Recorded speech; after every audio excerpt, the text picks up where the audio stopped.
Victor Wembanyama is the singular greatest prospect in NBA draft history. The way he skills, the way he can shoot the ball, the way he can move, he's unbelievable. One GM told me the other day, we are going to see a race to the bottom like we've never seen before. The league's really in trouble when he comes in, and I want to see how it plays out.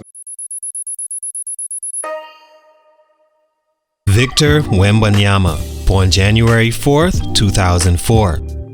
3 reasons Victor Wembanyama will be a superstar in the NBA. When it comes to amateur players entering the NBA, we've seen a lot of hype over the years.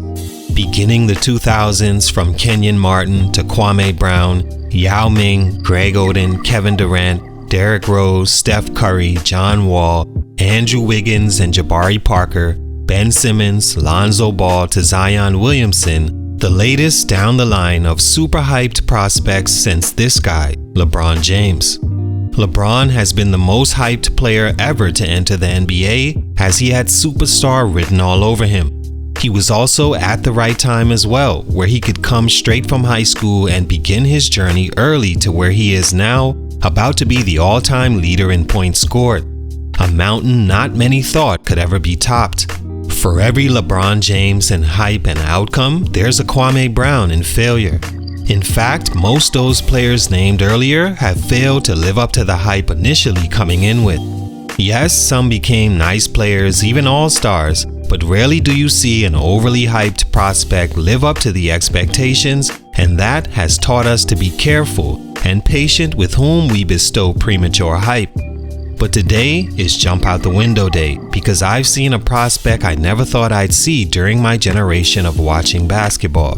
One that I think won't have all the talent, but can stay healthy or keep his weight under control. One that hopefully won't have a never-before-seen peak, but injuries cut that short, or one crowned next king but has mental issues he may never get over.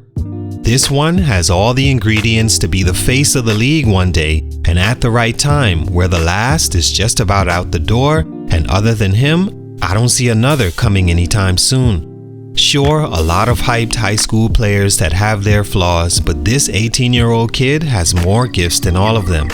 Think of a video game and creating the ultimate mismatch, going extra cheese. It would be a 7-foot whatever point guard with handles, jumper from anywhere, post-game, defense, runs the floor like a guard, and star charisma. You would be creating Victor Wembanyama. Kevin Durant comes to mind as well, but think even bigger. Yes, Kevin had a great career, but still leaves a lot on the table as far as you wish he was mentally a better competitor, better charisma or leadership. Now that Victor has established he checks all the boxes, it'll be exciting to see what kind of career he ends up having compared to the hype he's gotten over the last few months. Of course, none of this is a guarantee, and Victor can turn out to be a complete bust. Life is that way sometimes, where you think you have it all figured out, then boom, bust life. But I'm putting my money on this one. Here are 3 important reasons Victor Wembanyama will be a superstar in the NBA. Let's talk about it. It's your boy JC, Stunted Growth. Let's get it, man. Take a minute to like, subscribe, and comment on who I should do next. When researching Victor Wembanyama's history, it read a lot like a player created in a lab to have the potential of being a great athlete. First of all, you start with his parents. His father is 6'6" and was a professional long jumper. If you know anything about long jumpers, those guys became great at leaping horizontally, partly because they also have insane vertical leaps and can stay in the air a lot longer than most. You also develop elongated muscle structure from all the stretching techniques they focus on, as well as the movement of that athletic focus, which can all be passed down to your child. Then most importantly, and I always thought this, but whenever the mother is tall, the kids will be huge. His mother is 6'3". On top of that, she was a women's basketball player herself. He also has a sister that plays professional basketball as well. The entire household focus is sports. What other great genes and environment would you want the next great NBA player to be a part of? His first sport was soccer, or football in respects to where he's from, and is where he developed important aspects of his game now, footwork and defensive timing. His mother began to coach him at 5 years old in basketball, and by 15 he turned pro.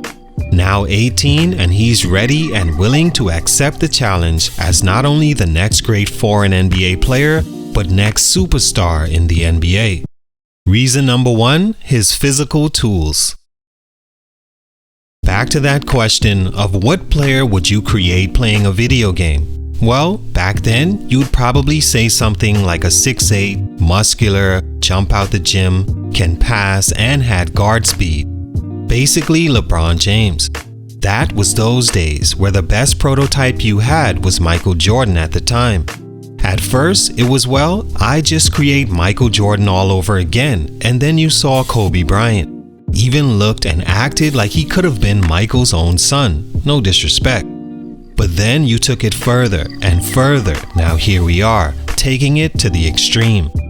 Wembanyama says he's never been measured with shoes on and is 7 foot 3 inches tall.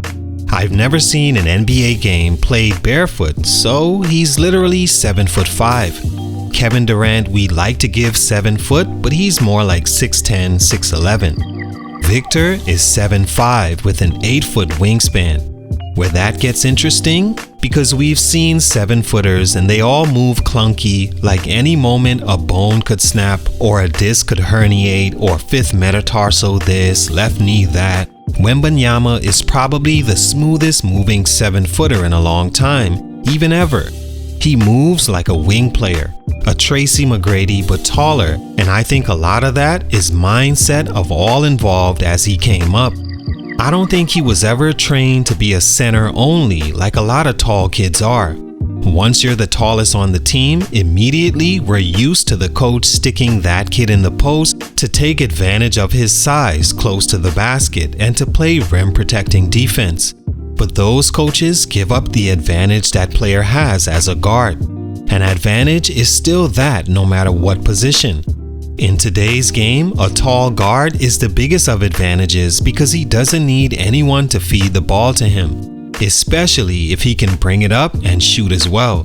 Not saying Victor is a point guard, but what even is a point guard anymore?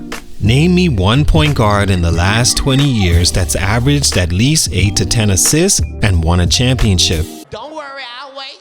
John Stockton is the all-time leader in assists by far, and he's never won a chip. In the top 5 all-time, only Jason Kidd has one.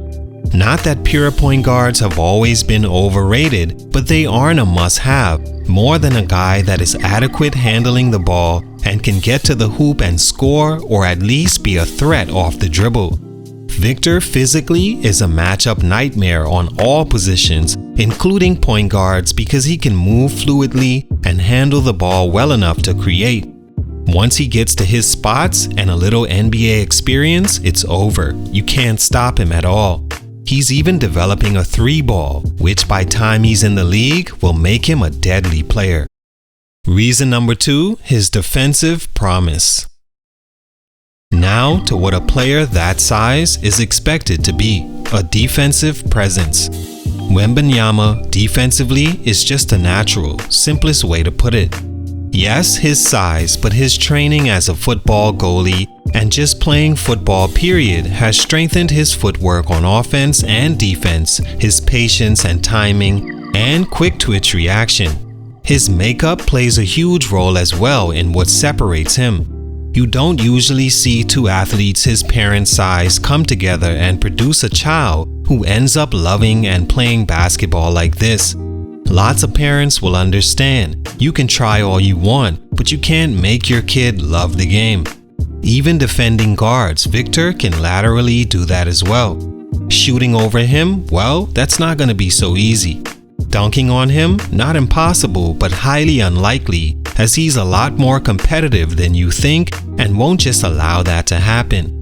His long strides and dare-like movements will be great on offense, but on defense is naturally where he'll be a star. Reason number 3, his attitude. The deciding factor in championing a player this young and unproven like Wembanyama for me was his attitude, his charisma, his swagger. He loves the bright lights. He's not some awkward tall guy trying to be cool. He already has it. Like Luka Doncic, he knows he's good. He's aware of who he is as a star player, yet he's competitive and willing to be challenged. He and his team deciding to participate in NBA preseason in America was huge. It showed he wasn't backing down from the bright lights and competition, and he exceeded my expectations. He wasn't just an on-court sensation, he spoke well amongst grown men in a second language and never seemed uncomfortable or trying to put on. He's actually cool. He looks the part and can relate to the younger generation, even though he's from somewhere else. One of the only advantages I'd say he has over Luka Doncic. Yes, he was born hitting the physical lottery, but along the way, he developed a chip on his shoulders and a seemingly killer mentality where he wants to be the best and wants the challenge. You can just tell. All in all, Victor Wembanyama checks all the boxes, and I think he will be a generational talent, something the game has never seen before and the evolution of the sport. Of course, there's chances he gets here and doesn't meet expectations, which can see him pass Kwame Brown as the biggest bust of all time, but I don't see that happening for these reasons. Salute, much respect, can't wait to see you play. It's your boy JC Stunted Growth, and I'm out.